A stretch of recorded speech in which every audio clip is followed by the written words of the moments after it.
Jim O'Callaghan, 30 seconds.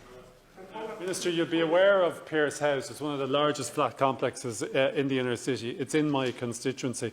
It's a fine area, but it's in dire need of refurbishment and retrofitting. I was wondering, could you tell me what are the plans in order to retrofit and refurbish Pearse House?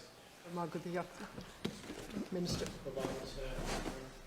The regular management and maintenance of local authority housing stock is a matter for each relevant local authority, and is a matter for each local authority in the first instance to maintain and improve their housing stock. Our department also supports local authorities to improve their social housing stock through a range of funding programmes, including energy retrofitting, regeneration and refurbishment works to vacant properties in order to return these to productive use as quickly as possible. Dublin City Council has a large stock of social housing, and in this regard I understand that it has completed a strategic development audit of its 220 apartment complexes in order to develop a programme of works that will feed into Dublin City Council's Capital Housing Apartment Complex Regeneration Programme 2020 to 2040. In terms of Pearse House, I understand that Dublin City Council are examining the options for improvement works, which includes a protected structure, and are engaged with local elected members to this end.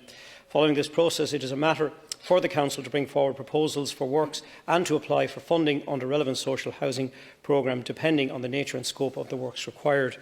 From our perspective, I am absolutely committed to delivering on the programme for government objectives, in particular to increase the social housing stock by more than 50,000, as outlined by my colleague, with an emphasis on new builds, and to progress a state-backed affordable house purchase scheme to promote home ownership. The Government has backed up these objectives in Budget 2021, with a €3.3 billion in total funding being made available for the delivery of housing programmes. The overall investment will see the social housing needs of over 28,500 households being met in 2021, and this includes 12,750 new social homes to be delivered through build, acquisition and leasing programmes.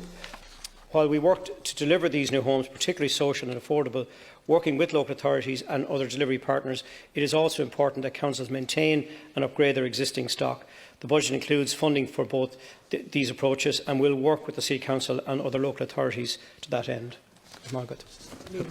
Thanks very much, Minister. Minister, I don't know if you're aware of Pearse House. It's a remarkable flat complex in the inner city of Hanover Street, and between Pearse Street and Hanover Street there are 345 flats there. It was designed by Herbert Sims. It's a fantastic location, but it's in dire need of refurbishment and retrofitting. Great people live in Pearse House, but for the past 20 years they've had to put up with accommodation that is substandard. One of the significant problems in the flat complex is to do with dampness. There's significant dampness there, and that needs to be tackled through a major refurbishment project. I'm aware that Dublin City Council announced back in October that it was planning a major refurbishment and retrofit project for Pearse House. But I think it's very important, Minister, that your department gets behind it. I was concerned by what was stated by Dublin City Council at the time, because it indicated that it would take between 12 to 15 years in order to do the refurbishment work. That's far too long, Minister. Like, the problems in the houses down there need to be resolved immediately. Dampness in particular, it's unfair to ask people to live in those conditions when we've given a commitment that we can fix it. So we need to get on with it, Minister. Thank you.